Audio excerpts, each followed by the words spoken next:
बिस्मिल्लाहिर्रहमानिर्रहीम अस्सलाम वालेकुम। इस लेक्चर में हम चैप्टर नंबर 33 ऑफ आपके पास जो है वो गाइटिंग फिजियोलॉजी को डिस्कस करेंगे। इसमें हम ब्लड फिजियोलॉजी को डिस्कस करेंगे। हम सारे चैप्टर वाइज डिस्कस करेंगे, जो जो चीज़ें इसमें डिस्कस की हुई हैं तो हम डिस्कस करेंगे, ठीक है। तो सबसे पहले आपके पास आते हैं जी, इंट्रोडक्शन है। इसमें जो आपके पास रेड ब्लड सेल का इंट्रोडक्शन दिया हुआ है कि रेड ब्लड सेल का काम क्या होता है। इनका काम होता है हीमोग्लोबिन को ट्रांसफ़र करना। अब हीमोग्लोबिन का काम ये होता है कि इसने ऑक्सीजन को बाइंड करना और इसने लंग से उसको टिश्यूज़ में जाके डिलीवर करना होता है ताकि वो अपनी न्यूट्रिशन को पूरी कर सकें, ठीक है। उसके अलावा लोअर एनिमल्स में जो हीमोग्लोबिन होता है ना, वो फ्री प्रोटीन के तौर पे सर्कुलेट कर रहा होता है, लेकिन जो ह्यूमन बीइंग है उसके अंदर हीमोग्लोबिन फ्रीली सर्कुलेट नहीं कर रहा होता। वो जो है वो इंक्लोज होता है आरबीसीज के अंदर। तो इंक्लोज क्यों होता है? क्योंकि अबाउट 3% जो होती है ना वो लीक कर जाती हैं प्रोटीन्स ग्लोमेरुलर मेम्ब्रेन से, किडनी ऑफ द किडनी से ग्लोमेरुलर फिल्ट्रेट के अंदर जो है वो लीव कर जाती हैं जब भी ब्लड पास करता है कैपिलरीज में से। तो इसलिए जो है हम इसको बाउंड फॉर्म में रखते हैं, इस वजह से हम इसको फ्री फॉर्म में नहीं रखते, वरना लीकेज हो जाती है। उसके अलावा आपके पास जो है वो दूसरा फंक्शन इसका ये आ जाता है कि इसने जो है वो कार्बोनिक एनहाइड्रेट्स के ऊपर ये मुश्तमिल होते हैं। कार्बोनिक एनहाइड्रेट्स के ऊपर मुश्तमिल होते हैं जिसने जो है वो कार्बन डाइऑक्साइड और वाटर को रिएक्ट करवाना होता है और इसने कार्बोनिक एसिड की फॉर्मेशन करवानी होती है, ठीक है। एक ये काम हो गया। उसके अलावा इसका जो है वो हीमोग्लोबिन जो है उसका काम ये होता है कि एक्सीलेंट एसिड बेस बफर होता है। मतलब इसने बफरिंग पावर जो है ना इसकी होती है कि इसकी बफर कैपेसिटी बहुत ज़्यादा होती है, ठीक है, एसिड बेस बफरिंग। उसके बाद आती है जी शेप और साइज़। शेप और साइज़ का आपको पता होना चाहिए, याद रखने वाली चीज़ें, ठीक है, इसको समझाने वाली कोई बात नहीं है। उसके बाद आ जाती है कंसंट्रेशन। कंसंट्रेशन आपको पता होनी चाहिए मेल्स में कितनी है और फीमेल्स में कितनी है। 5.2 मिलियन जो है वो मेल्स में होती है और 4.7 मिलियन जो है वो फीमेल्स में होती है। और हाई अल्टीट्यूड पर जाकर जो है ये ज़्यादा हो जाते हैं रेड ब्लड सेल्स। अब आती है quantity of haemoglobin. Quantity of haemoglobin आपको पता होनी चाहिए कि हीमोग्लोबिन जो है वो 34 ग्राम्स होती है। 34 मतलब कि आरबीसीज की एक एबिलिटी होती है कि वो कंसनट्रेट कर सकते हैं हीमोग्लोबिन को फ्लूइड के अंदर। 34 ग्राम्स के अंदर जो है वो 100 मिलीलीटर्स ऑफ सेल, अगर 100 मिलीलीटर्स है उसमें 34 ग्राम्स जो हीमोग्लोबिन को कंसनट्रेट कर सकते हैं, ठीक है। उसके अलावा याद रखना है कि जो परसेंटेज होती है ना हीमोग्लोबिन के अंदर एक नॉर्मल पर्सन के अंदर, वो हमेशा मैक्सिमम ही होती है हर सेल के अंदर, ठीक है। उसके अलावा अपने याद रखना कि volume of red blood cell जो है वो डिक्रीज़ कर सकता है अगर हीमोग्लोबिन जो है वो कम होगी। हीमोग्लोबिन कम होगी तो आरबीसीज कम हो जाएंगे। हीमेटोक्रिट आपको पता होना चाहिए। हीमेटोक्रिट जो है वो आरबीसीज का जो रेड ब्लड सेल्स जो ब्लड सेल्स का पोर्शन होता है ना वो हीमेटोक्रिट का है और वो 40 से 45% होता है, ये आपने याद रखना है। आपको पता होना चाहिए कि होल ब्लड जो होता है ना ह्यूमन बॉडी का वो 15 ग्राम्स ऑफ हीमोग्लोबिन के ऊपर मुश्तमिल होता है पर 100 मिलीलीटर्स ऑफ सेल, ये आपने याद रखना है, वेरी इंपॉर्टेंट है। और फीमेल्स में 1 ग्राम कम होता है। अब 1 ग्राम ऑफ प्योर हीमोग्लोबिन जो है वो कितनी ऑक्सीजन को अपने साथ बाइंड कर सकता है, ये आपने याद रखना है कि 1.34 मिलीलीटर ऑफ ऑक्सीजन को बाइंड कर सकता है एक हीमोग्लोबिन, ठीक है। और 20 मिलीलीटर्स जो होती हैं वो कहते हैं कि 100 मिलीलीटर्स ऑफ ब्लड के अंदर जो है वो एक हीमोग्लोबिन जो हीमोग्लोबिन है ना टोटल 100 मिलीलीटर्स ऑफ ब्लड के अंदर वो 20 millilitres of oxygen, total 100 millilitre cells हैं, ठीक है। उसके अंदर कितनी आपके पास जो है वो हीमोग्लोबिन है, 34 ग्राम जो है वो हीमोग्लोबिन है कंसनट्रेटेड। अब ये 34 ग्राम में 20 मिलीलीटर जो है वो ऑक्सीजन वो ट्रांसफ़र करेगा, ठीक है। तो ये आपने याद रखनी वैल्यू। और फीमेल्स में 1 ग्राम कम होती है, 1 मिलीलीटर कम होती है।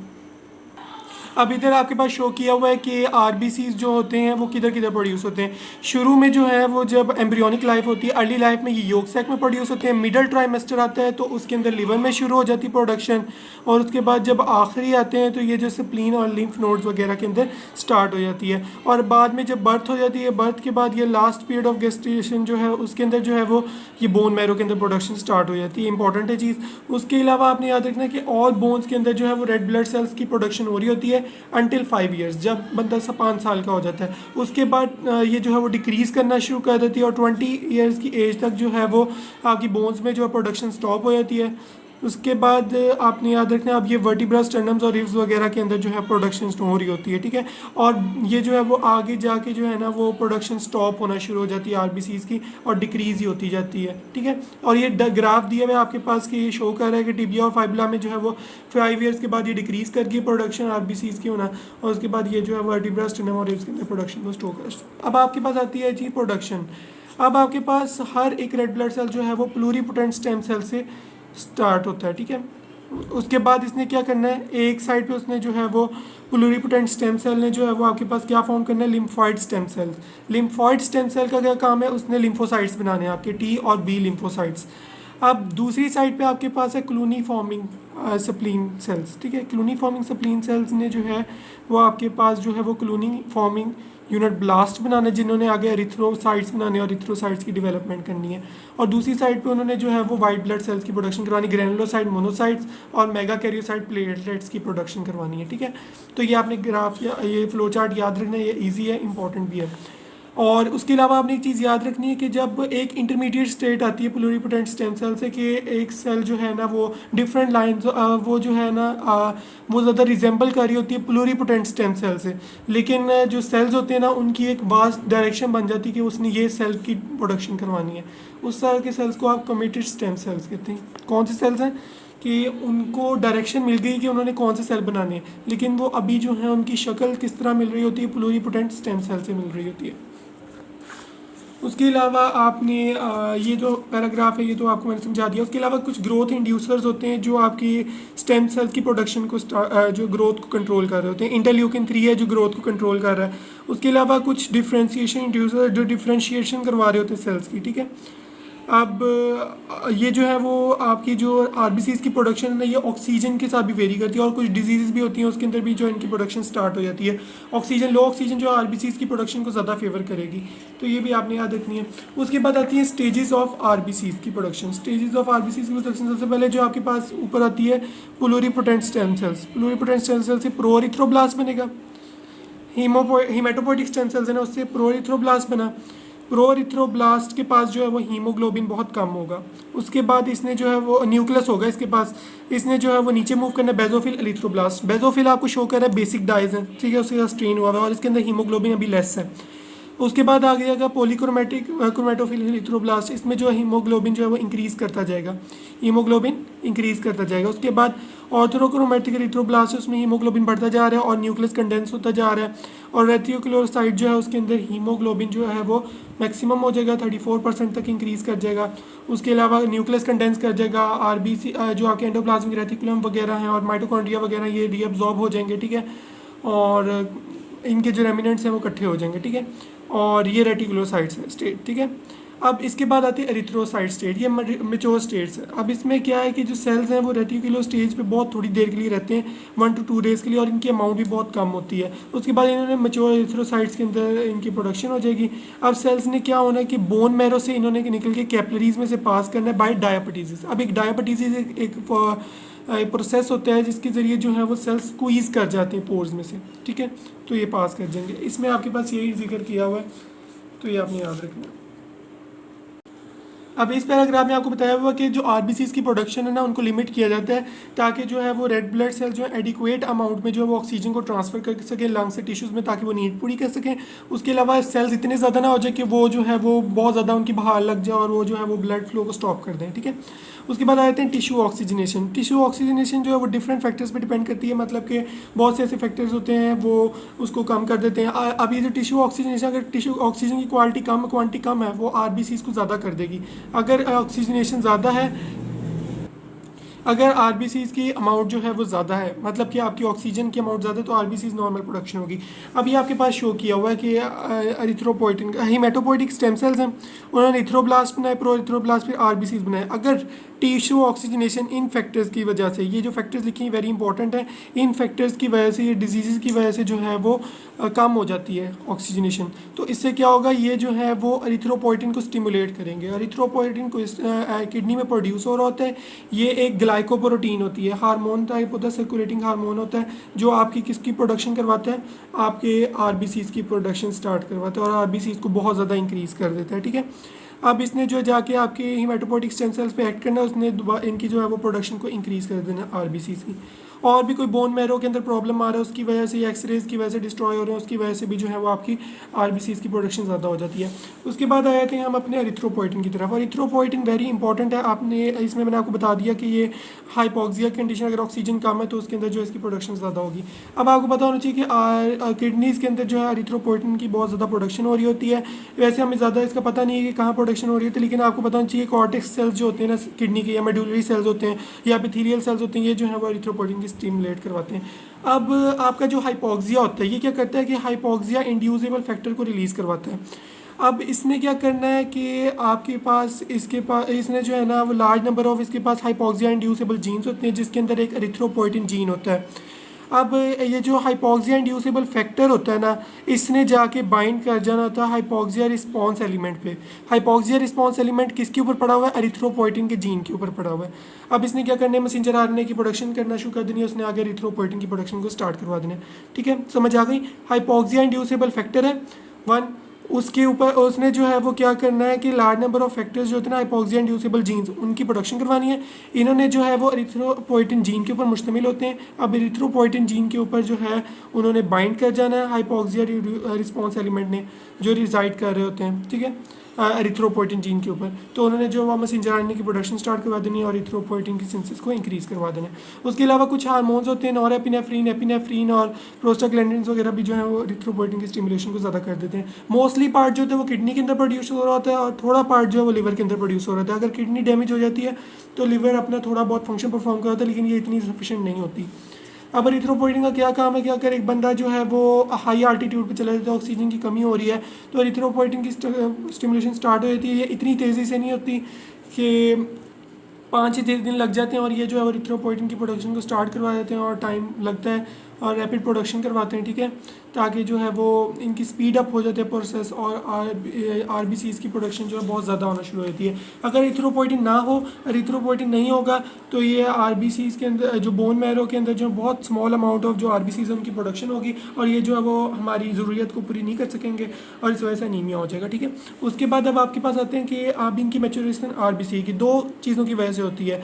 एक होता है विटामिन B12, एक होता है फॉलिक एसिड, इनकी वजह से होती है। अब इनका एक काम ये होता है कि इन्होंने थायमाइडिन ट्राइफॉस्फेट की प्रोडक्शन करवानी है, तो डीएनए का बिल्डिंग ब्लॉक होता है। अगर इनकी कमी हो जाएगी, इसकी वजह से क्या होगा कि डीएनए की सिंथेसिस नहीं हो पाएगी, इस वजह से न्यूक्लियर मैचुरेशन कम होगी, जिसकी वजह से आरबीसीज जो हैं वो प्री मेच्योर प्रोड्यूस होना शुरू हो जाएंगे, बहुत ज़्यादा प्रोड्यूस होंगे, जो बहुत फूले होंगे, फ्लिमजी होंगे, मतलब उनकी सरफेस बहुत फ्रेजाइल होगी, बाइकनकेव होंगे, ठीक है, और ओवल होंगे। ओवल मतलब ये ओवल शेप में होंगे, ठीक है, और जब भी ये आपकी कैपिलरीज में पास करेंगे तो ब्रेक हो जाएंगे, इनका शॉर्ट लाइफ स्पैन होगा, और इस कंडीशन को क्या कहेंगे? मैच्योरेशन फेलियर कहेंगे, ठीक है। उसके अलावा आपके पास जो विटामिन B12 है, अगर ये एब्जॉर्प्शन इसकी कम हो रही है तो इससे प्रीनेशियस अनीमिया होता है। अब इसमें क्या है कि आपका एक आपके पास गैस्ट्रिक म्यूकोजा में ना एक इंट्रिंसिक फैक्टर रिलीज़ करवाते हैं। अब विटामिन B12 ने इंट्रिंसिक फैक्टर के साथ बाइंड करना है, और इसने जो है वो आपकी गैस्ट्रो इंटेस्टाइनल सेक्रीशन, मतलब इसने डाइजेशन से बचाना है इसको, ठीक है, आपके इंट्रिंसिक फैक्टर को, ठीक है। उसके बाद इसने जो है वो कहाँ जाना है? स्टिल इसने जो है वो आगे पास करना, और इसने इंटेस्टाइन में जाके जो है वो आपकी ब्लड के अंदर जो है वो एंटर हो जाना है। ब्लड के अंदर जैसे ही पास होना तो विटामिन B12 ने भी इसके साथ चले जाना है, ठीक है, और इसकी एब्जॉर्प्शन हो जानी है। अब विटामिन B12 जो है वो इतनी ज़्यादा अमाउंट में होता है ना हमारे पास कि जितनी हमें चाहिए नहीं होती है, तो ये अगर आपके 3 से 7 साल भी इसकी कमी रहती है तो फिर जाके कोई मैचुरेशन फेलियर होता है। अब अगर आपका फॉलिक एसिड के अंदर कोई प्रॉब्लम आ रहा है, उसकी डाइट में ज़रा कमी हो गई है, तो इसकी वजह से कंडीशन होती है जिसको आप स्प्रू कहते हैं, उससे भी मैचुरेशन फेलियर हो जाता है।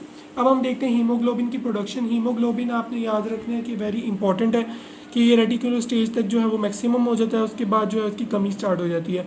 अब ये जो है वो सक्सिनाइल CO, अब ये आपके पास ये जो स्टेजेस लिखी हैं वेरी इंपॉर्टेंट है, ये आपने ये स्टेजेस याद रखनी है।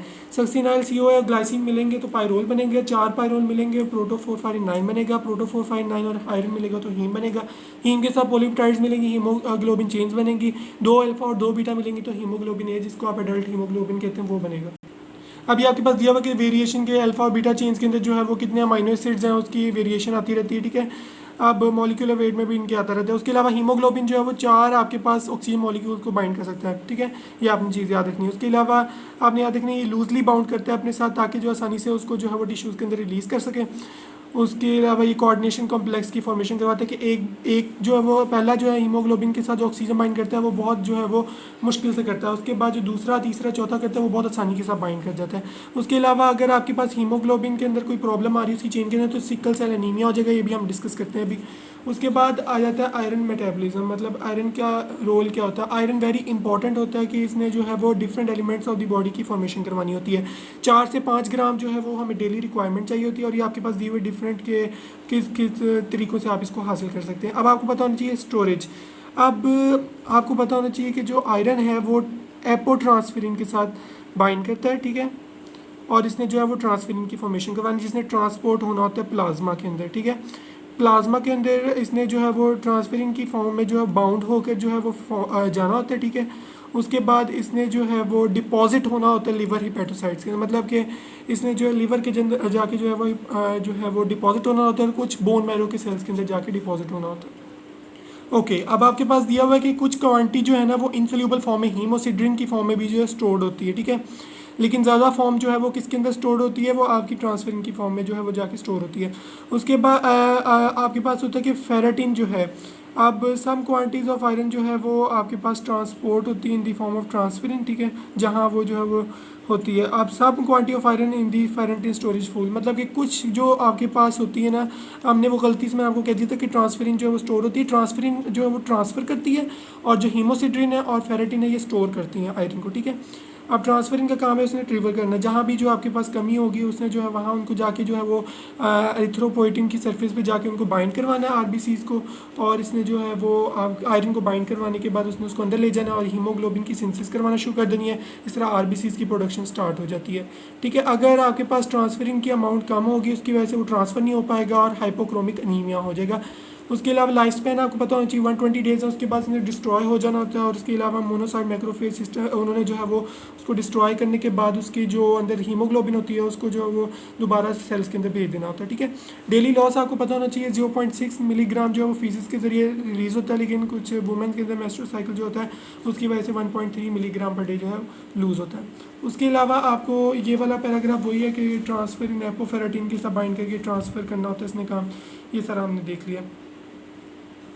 इसमें भी हमने सारा डिस्कस कर लिया कि कन्वर्सली कि जहाँ जो है वो डिप्लीट करी होगी जगह वहाँ जो है इन्होंने जाके उसको जो है वो एब्जॉर्प्शन करनी होती है, कि मतलब कि रेट ऑफ एब्जॉर्प्शन को आप कंट्रोल करके जो है ना आयरन को रेगुलेट कर सकते हैं, ठीक है।